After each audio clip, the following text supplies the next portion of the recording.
What's up, everybody? John from Old Running Farm here. Thanks for joining us. Hope you all had a great Thanksgiving. I am feeling a little bit tired. We have been doing a lot of prep for all of these craft shows. Is that a falcon up there? We'll see if that comes out. But anyway, doing a lot of prep for these craft shows. We have all these craft shows and we just got our yarn in, and I'm just, sort of spinning with like what we want to do, because like yesterday I was working on expanding the pastures for the alpacas and just all this stuff. But anyway, I was also supposed to have a tattoo appointment today, but that got canceled, which is actually kind of good because it allowed me to spend some time. So I just made these two things, which are going to be an earring holder right here, because I did some laser cut wood earrings, and then a Christmas ornament holder right here. So they just got little black hooks on them, made of some poplar that I had sitting around. And that way we just have a means of displaying all the cool stuff that we made.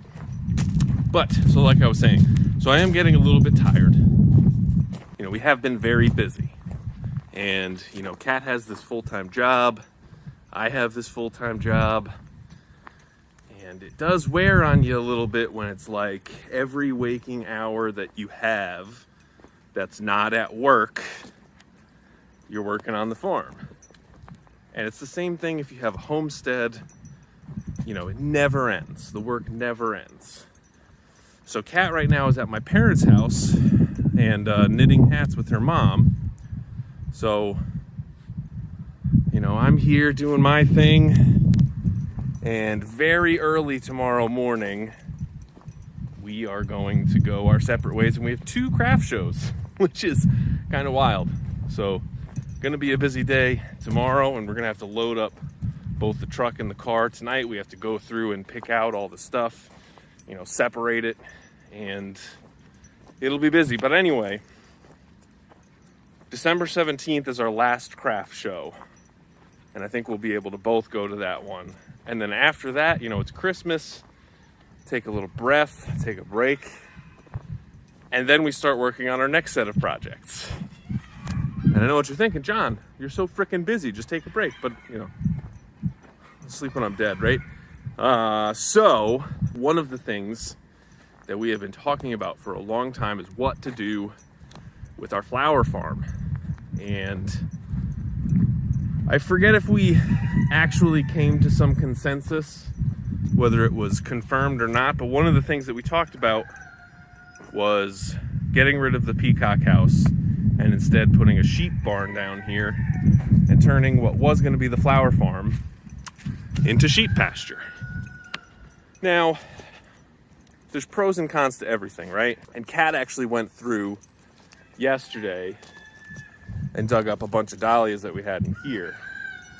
But we just had such bad luck growing stuff here. The last video I did out here was it was all green, but it was all weeds. And, the one nice thing is one of the guys who was working at my parents' house, who had a big excavator, came and buried the giant rock that was here. So anyway, we have this spot, and I think it's like, let's see, is it 100 by 100? So it's 10,000 square feet. So it's like a quarter of an acre. Seems to me we could put, 3 or 4 sheep over here, and that'd be good. Because I don't know what else we're going to do with it. And we were talking about putting another pasture behind there. Maybe we'll actually take a look. And one of the weird things about this spot was, and I don't know why it was number 1 on our list, because it's definitely wasn't the first priority, but taking care of this spot right here was one of the first things we did when we moved here. We came and I got a new chainsaw, and we cleared some land where we were going to put the alpaca barn, and we put the alpaca barn up. But before we were able to even live here, we were like, let's just start cutting down trees, man. So that's what we did. We cleared this whole area, and man, it was a lot of work. It started off with just, me and my family, I would cut down a tree, we'd buck it up into 16-inch lengths, we'd throw it in the back of the truck, and we would drive it up that hill and leave it for people to come and take. And you know, it's always funny to me that now it's like, you know, we come here, I cut down a tree, I cut it into 16-foot lengths, bring it over to get milled, or cut it into firewood, chainsaw carving, many other things. But so now that I'm looking at this here, and since we're building the house for my mother-in-law, they did a survey, and so you can see, I think that's the little pink thing right there, that's the edge of our property. And so over here, this is basically opposite of where our boy alpacas are. And now I'm looking at this and it's interesting. But there's also all these old stone walls here. And I actually talked to the town because a lot of people said that you're not allowed to take down old stone walls, but that's actually only if they're historical, and we don't have any historical walls here. But I guess this used to be a farm long time ago. And now that I'm back here, you know, we actually didn't spend a ton of time back here back in the day because, like, we had no reason to come over here. But I'm looking at the stone wall and oh man, yikes. Look at that. Look at that. That is the devil right there. I didn't see that. And that got me. Oh, and there's plenty of those. Anywho, so I'm coming over here now and I'm looking at this and I didn't even notice this. Oh, it's funny that there's still like unexplored parts of my property, but you see it, look at that. There's a little like on purpose break in that stone wall. And interestingly, oh, jeez, not paying attention. There's even a clearing up here. Look at this. And we haven't done anything over here. This is just like a natural clearing. Oh man, look at this cherry tree.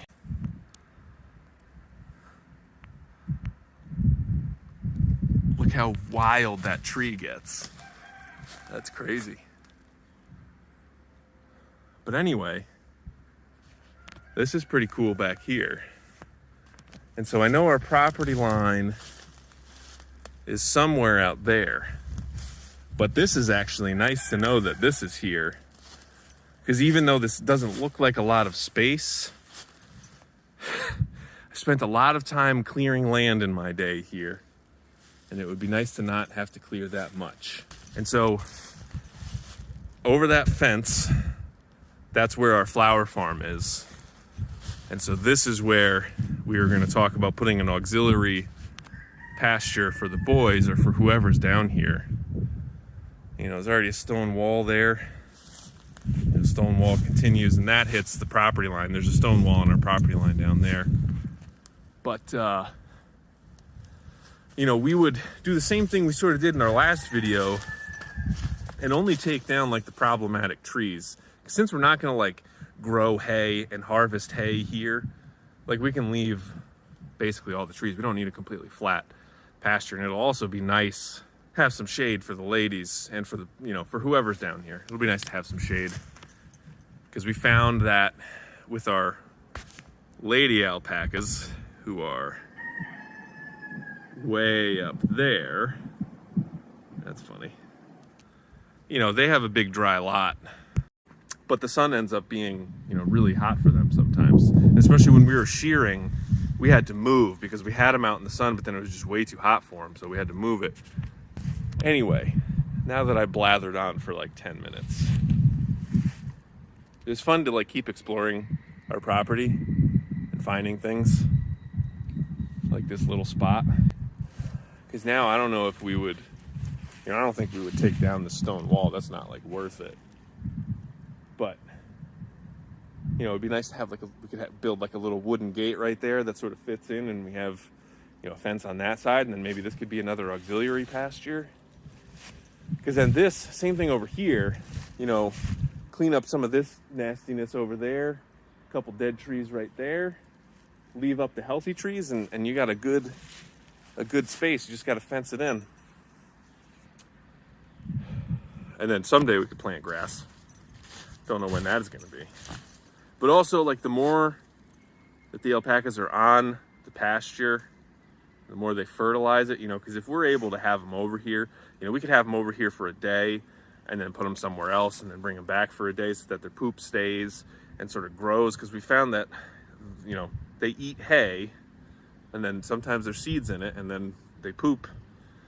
Grass seed's already in the poop, so the grass just grows right through it. So, but I think for now, I mean, it's nice to know that there's like this designated spot so that we know we'll have our secondary pasture from our boy alpaca pasture over here. But we're also gonna have 3 more over there. Anyway, I think this was all based on me talking about the flower farm, right?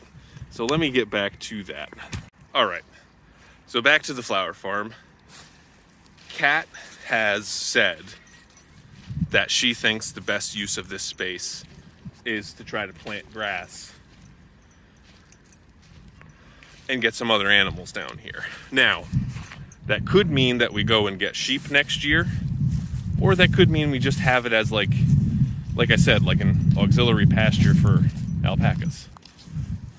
We'll have to see.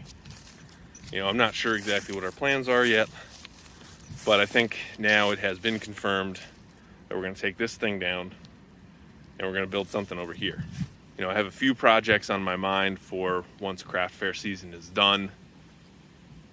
You know, I want to build a house for my sawmill so that it's completely out of the elements, because I noticed that some rust is building up.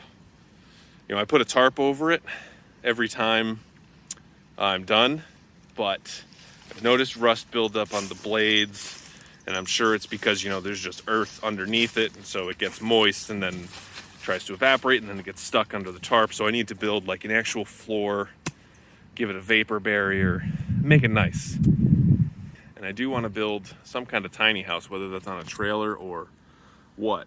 But either way, there's a lot to do, and it's nice to sort of just have a decision made for this space, because this was, like I said, this was the first thing, the first project we really did besides making our house livable.